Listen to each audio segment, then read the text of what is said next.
لا إله إلا الله لا إله إلا الله لا إله نحمده ونصلي على رسوله الكريم أما بعد فأعوذ بالله من الشيطان الرجيم بسم الله الرحمن الرحيم قل إنما أعظكم بواحدة أن تقوموا لله مثنى وفرادا ثم تتفكروا ما بصاحبكم من جنة إن هو إلا نذير لكم بين يدي عذاب شديد صدق اللہ العظیم۔ سورہ سبا کی آیت نمبر 46 آپ حضرات کے سامنے تلاوت کی ہے۔ آیت کریمہ کا ترجمہ یہ ہے، اللہ رب العالمین ارشاد فرما رہے ہیں، میرا پیغمبر آپ کہہ دیجئے کہ اے مکہ والو، میں تمہیں ایک بات کی نصیحت کرتا ہوں، ان تقوموا للہ، کہ تم اللہ کے لیے کھڑے ہو جاؤ، دو دو ہو کر اور ایک ایک ہو کر، پھر تم غور و فکر کرو، ما بصاحبکم من جنہ، کہ تمہارا ساتھی مجنون نہیں ہے، ان هو الا نذیر لکم، بلکہ وہ تو تمہیں سخت عذاب کے آنے سے پہلے خبردار کرنے والا ہے۔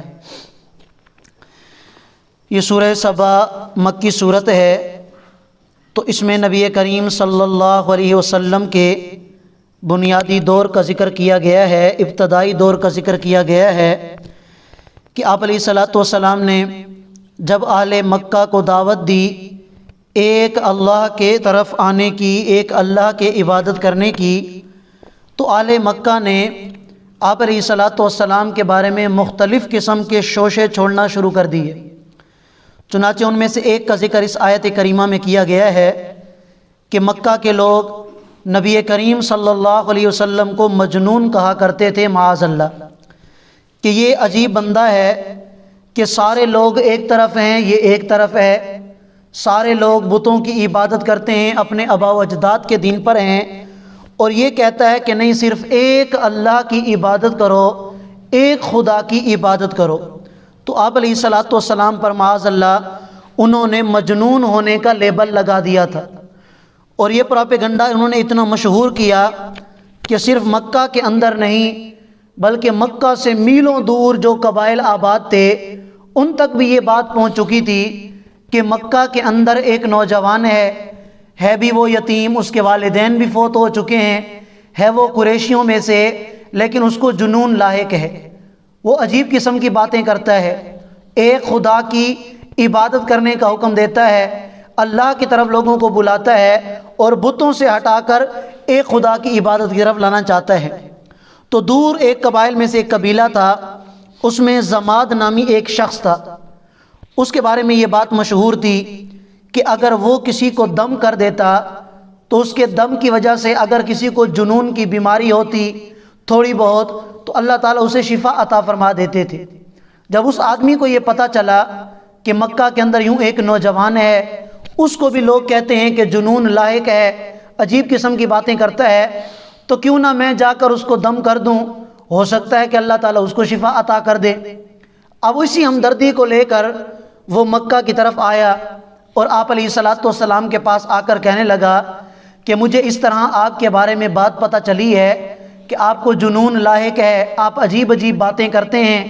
میرے دم سے انشاءاللہ آپ ٹھیک ہو جائیں گے، اللہ آپ کو شفا دے دے گا۔ تو آپ علیہ الصلوۃ والسلام نے ارشاد فرمایا کہ اس طرح کی کوئی بھی بات نہیں ہے، میں آپ کی ہمدردی کی قدر کرتا ہوں، آپ میرے ساتھ ہمدردی کرنے اتنے دور سے تشریف لائے ہیں، لیکن میرے ساتھ اس طرح کی کوئی بات نہیں ہے، نہ مجھے جنون لاحق ہے، بلکہ میں اللہ کی طرف سے بھیجا ہوا پیغمبر ہوں، لوگوں کو اللہ کی طرف بلاتا ہوں۔ تو زماد نامی وہ شخص کہنے لگا کہ آپ لوگوں کو کس بات کی دعوت دیتے ہیں، آپ ذرا وہ دعوت مجھے بھی سنا دیجئے۔ تو نبی کریم صلی اللہ علیہ وسلم نے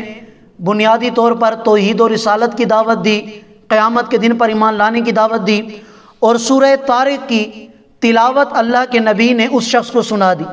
والسماء والطارق وما ادراک ما الطارق النجم الثاقب۔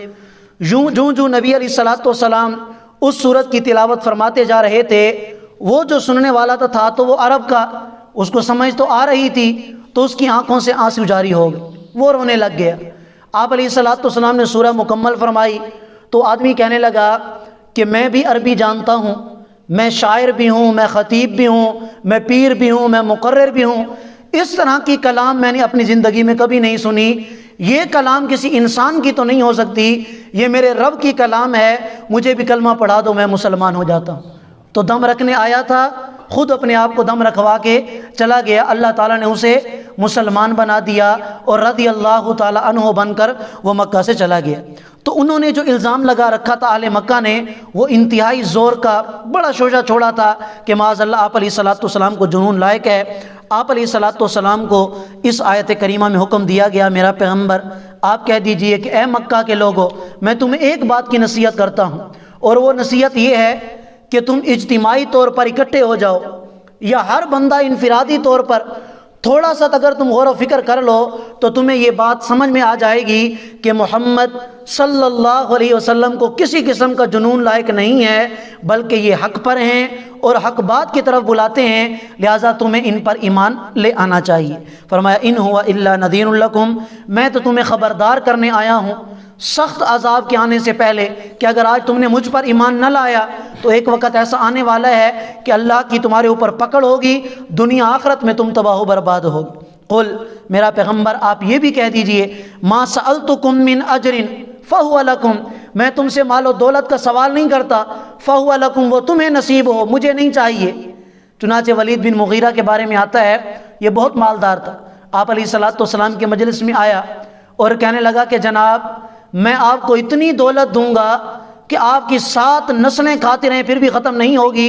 یہ جو آپ نے لا الہ الا اللہ کی رٹ لگا رکھی ہے، اس رٹ کو چھوڑ دیں، اس ضد کو چھوڑ دیں، میں اتنی مال و دولت آپ کو دینے کے لیے تیار ہوں۔ ربیہ کے بارے میں آتا ہے، اس نے پیشکش کی آپ علیہ الصلوۃ والسلام کو کہ میری 3 نوجوان لڑکیاں ہیں، خوبصورت بھی ہیں، وہ تینوں لڑکیاں آپ کو دینے کے لیے تیار ہوں، لا الہ الا اللہ کی ضد کو چھوڑ دو، یہ ایک خدا کی عبادت کی طرف بلانا چھوڑ دو،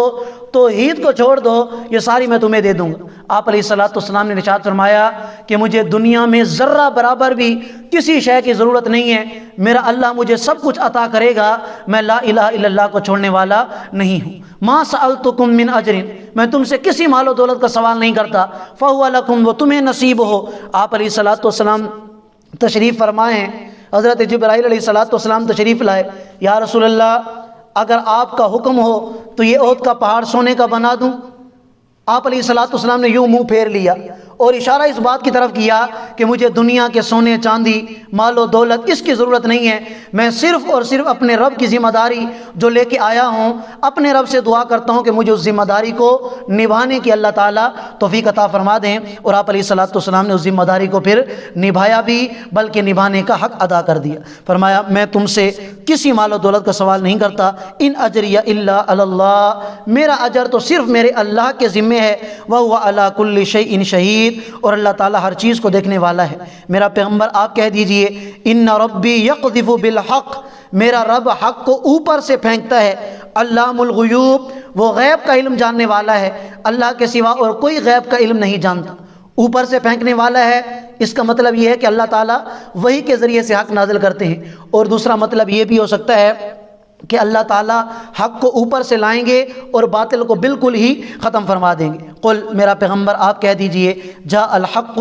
کہ حق آ چکا، وما یبدئ الباطل، اور باطل کوئی شے بھی ظاہر نہیں کر سکے گا، وما یغید، اور نہ کسی شے کو وہ لوٹا سکتا ہے، باطل کے اندر کچھ نہیں۔ جب آپ علیہ الصلوۃ والسلام نے مکہ کو فتح فرمایا تو مکہ فتح فرمانے کے بعد آپ علیہ الصلوۃ والسلام نے ساتھیوں کو حکم دیا کہ جاؤ یہ سارے بتوں کو توڑ دو۔ پھر آپ علیہ الصلوۃ والسلام کو خیال آیا کہ جب اللہ نے مجھے طاقت عطا فرمائی ہے تو میں خود کیوں نہ توڑوں۔ آپ علیہ الصلوۃ والسلام نے ایک مضبوط لاٹھی لی اور ایک ایک بت کے سر پر مار کر سارے بتوں کو آپ علیہ الصلوۃ والسلام نے توڑ دیا، اور یہ آیت کریمہ تلاوت فرماتے جاء الحق وزهق الباطل ان الباطل کان زہوقا۔ چنانچہ اللہ رب العالمین نے حق کو فتح عطا فرمائی اور باطل کو بالکل ختم فرما دیا، اور پھر کسی باطل میں یہ جرت نہیں تھی کہ اہل اسلام کے سامنے وہ سر اٹھا سکے۔ لیکن اہل اسلام کے اندر ہی سے عبداللہ بن سبا یہودی جس نے مسلمان بن کر لوگوں کو گمراہ کیا، اہل اسلام کو گمراہ کیا، خویسرہ جو خارجیوں کا باپ تھا، کہ جنہوں نے مل کر عبداللہ بن سبا، خویسرہ، انہوں نے مل کر حضرت علی المرتضیٰ رضی اللہ تعالیٰ عنہ، حضرت امیر معاویہ رضی اللہ تعالیٰ عنہ، حضرت عائشہ صدیقہ رضی اللہ تعالیٰ عنہا، جنگ جمل، جنگ صفین، یہ جتنی بھی جنگیں ہوئیں، مسلمانوں کے آپس کے جتنے بھی اختلافات تھے، یہ اسی عبداللہ بن سبا کی وجہ سے، یہ خویسرہ کی وجہ سے، یہ اہل اسلام کے اندر گھس کے انہوں نے حملہ کیا، وگرنہ واضح ہو کر باطل نے کبھی بھی پھر سر نہیں اٹھایا۔ انشاءاللہ مزید پھر کل کے درس میں کر لیں گے۔ اللہ تعالیٰ ہم سب کو سمجھنے اور عمل کرنے کی توفیق عطا فرمائے۔ جزاکم اللہ۔